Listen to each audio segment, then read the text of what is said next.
Morning guys. Today we are in Lithuania and we're in a tiny little town up in the north in the national park called Tauragnai. And this place is beautiful. It's in the national park and Lithuania is full of lakes and pine forests. So you can see one of the lakes behind us and it's absolutely huge. And there's this other one behind us to this side. And that's what the town's named after. It's Tauragnai Lake. And it's the deepest one in Lithuania, Ida? So this one, Tauragnai, is the deepest. So today we are chilling by the lake. It's really good weather. We're really lucky. It's the start of September, so it could have gone either way, but it's like 24, 25 degrees and sunny, so we're having a lake day. And Ida's mum and her partner have just gone and got their tractor out and brought their boat down. So we're going out on the lake and we're gonna go and explore. Then we're gonna go swimming, and tonight we are having a Lithuanian barbecue, which I'm super excited for. So we're gonna have some drinks, have some food, cook outside by the lakes. It's gonna be a really relaxing day. Oh, and just to mention, I completely forgot I'm wearing Mark Wien's t-shirt. This is not mine. You can buy this on migrationology.com, I think is his website. He's another YouTuber, so yeah, supporting the cause, but it's not mine.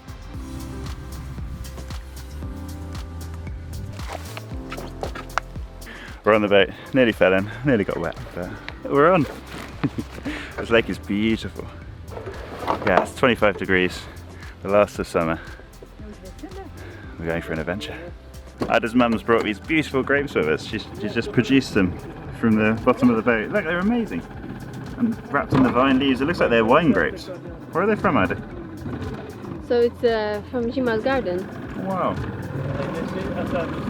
And it can be quite bitter, but now it's beginning of autumn. It's like, it's very, how to say, very sweet and yeah. They're really good. Yeah, they taste like wine grapes actually. They've got a nice acidity to them. They're delicious. Beautiful little grape. Perfect snack.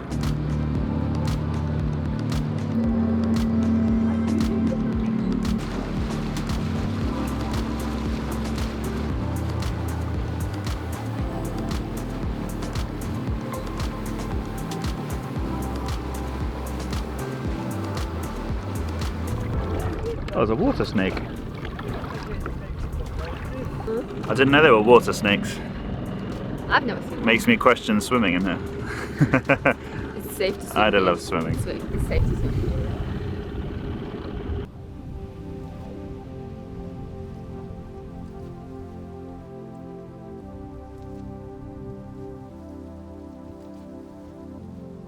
We've seen some people fishing over there. We were thinking it'd be nice to come and fish, and I don't do much fishing, but it'd be nice to make friends with some fishermen, and I'm sure Ida's family know some. Come down and catch some fish, make a barbecue and cook some.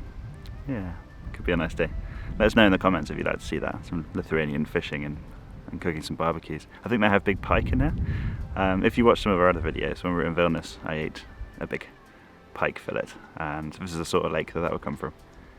It's big freshwater fish. So yeah, let us know if you'd like to see that. There are loads of It could be a fishermen nice here. day.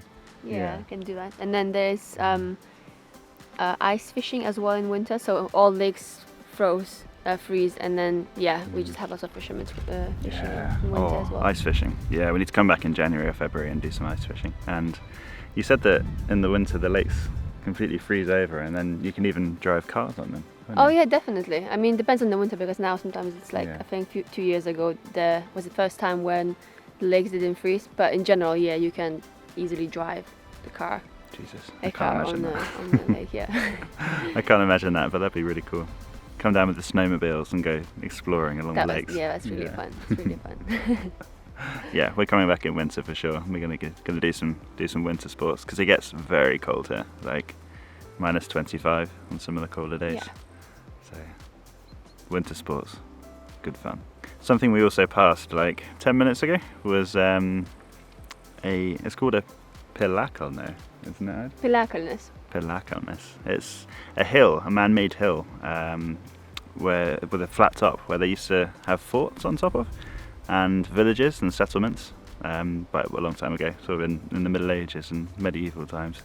And it was a really good defensive position. You had these really steep sides, and you would build walls and towns on top of these forts, and they're all over the place. There's loads of them, aren't there? All over Lithuania, yeah. Now they're used for local events and local cultural things, but like concerts sometimes, and just gathering, very cool. It's crazy deep, yeah, it just It suddenly goes, just drops off. goes really deep very quickly. Yeah, it's really deep, right up until the shore. Good quality tractor. That was a great boat trip. Such a beautiful place. The lakes are amazing. Yeah, it's a perfect place to come and relax. Now I'm starving. It's time for lunch. We're gonna go and try another thing made with meat and potatoes that we haven't tried yet. Ida's mum has made us a meat and potato stew, like a traditional Lithuanian one, and looks fantastic. These big pork ribs, they look brilliant. On the bone still, look really juicy, and oh yeah, look at that. The meat's just peeling off. Wow. My God, it looks like it's been slow cooked for hours. And these beautiful, fresh, waxy chunks of potato. So let's give it a go together. If you've watched our other videos in Vilnius, you'll have heard me saying just how many things Lithuanians can make, how many different dishes Lithuanians can make just out of basically potatoes and meat. But every dish is so different and they're all so delicious. It's really impressive. So let's try this. Look, really flaky, soft pork rib, meat and lovely potato. Oh, the meat's so soft. It just flakes away. Look at that. It flakes away into like strands. That's so nice. You can really imagine eating that in the winter. It's really, really hearty food, Lithuanian food, and it's like if you've been out in the freezing cold, you know, walking through the snow, it's -20, you've got your big jacket on, and you're coming home and you want something really homely. This is the sort of food that I'll go for. So later we're having a barbecue and we're going to try some more traditional Lithuanian ways of cooking. I guess, are we having it on a charcoal fire, Ida? Yeah.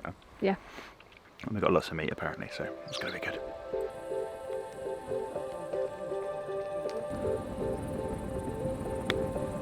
We've just lit the fire, it's burning beautifully. We've got some really nice wood. It's going to be wood smoked meat.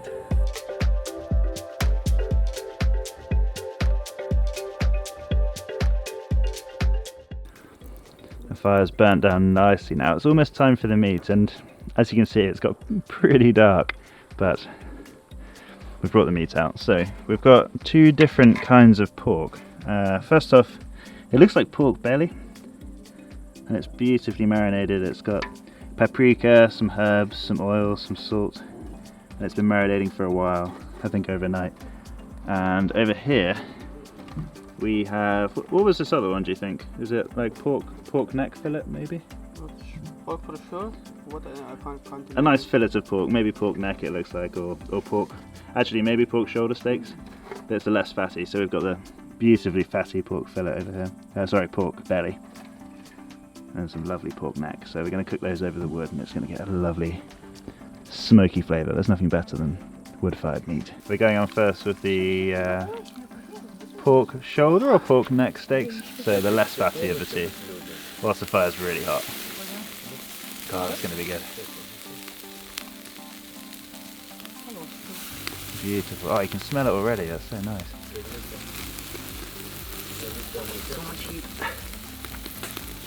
And a little bit of beer to cool the heat. Oh, glorious.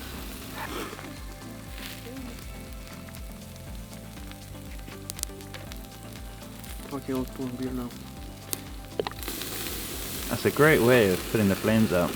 Just, we're pouring a little bit of beer on every time the flames kick up, just to stop it charring, but the smell when you pour the beer on is amazing. It fills the air with this fantastic, like, smoked, beery, porky flavour. I'm sure that's going to add to the flavour of the meat. There's something very, very primal about cooking on fire. We were just saying it's like it becomes the focus and the centre point of what everyone's looking at. It's, yeah, elemental. And we were discussing also, Lithuania was pagan up until, what, 1400 was it, Sharis? So there's the last country in Europe to convert to Christianity, and before that paganism sort of worshipped the elements and fire, and you can see why, can't you? Especially on a night like this where it's the centre getting spat on by the fat.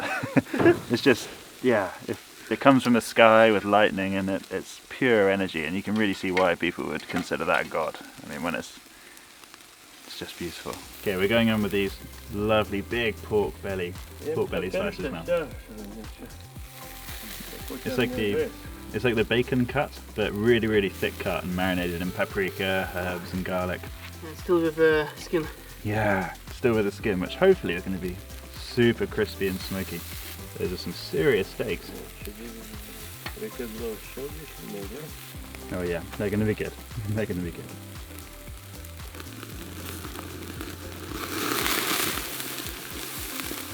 That pork belly is so much more fatty and delicious than the other one. Well, not more delicious, but it's so much more fatty and it just drops all its fat on the fire.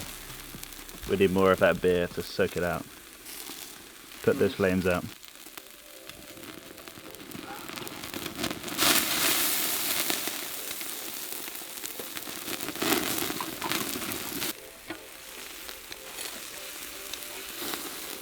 So this pork belly has got a beautiful skin still on it. It's got the rind on, and in the UK normally butchers would have cut that off before you cook it, but I'll tell you what, when you're cooking on a smoky wood fire, if you can get that skin super crispy without overcooking the rest of the pork, then it's perfection. It's perfection. You get barbecued pork belly with this amazing piece of crackling, but it takes some skill to do.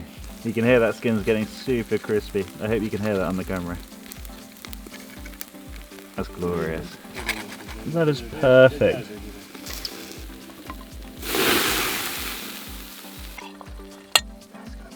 You can see the fat still sizzling on there. Alright, I think these pork steaks are ready. They're perfectly medium, not underdone, not overdone. I'd say they look perfectly cooked. Let's have a look. Yeah, so these are the pork shoulder steaks, I think, maybe pork neck, but oh, it's looking perfect. Gonna give it a try. I've been smelling them cooking for the last 20 minutes, so I'm starving. Oh yeah, that's really nicely cooked. Have a look at that. Perfectly done. Still nice and moist and juicy. Let's give it a try.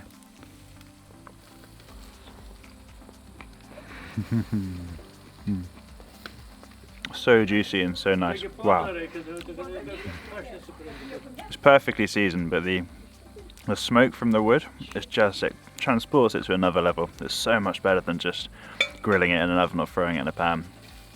Cooking outside on wood with that taste of the wood smoke, and just being outside and eating, I think that is the perfect way to eat pork for me.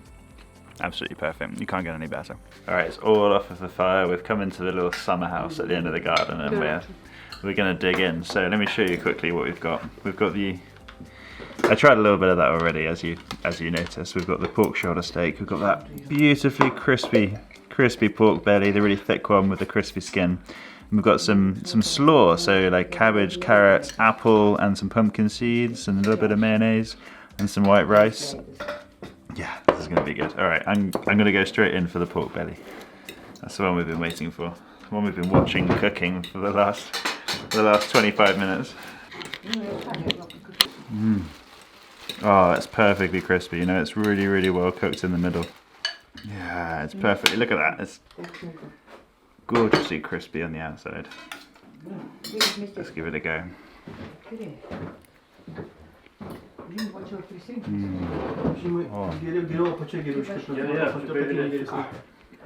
It's a flavour from the wood. You can just taste the wood smoke through the whole thing. It's so good. Yeah, there's no better way to cook meat than on a wood fire, I think. Really. If there's any opportunity to cook it outside, over real wood, or even over charcoal, it's just times 10 with the flavour. It's so good. That's a great meal, and it's the end to our first day in the north of Lithuania, in the national park. So we've got a lot more coming as well. We're going to the Bee Museum, which is a local museum all about honeybees and how they make honey, so it's going to be really cool. We're also hoping to go mushroom picking. We're going to go and harvest some mushrooms from the local forest, and we're going to taste those.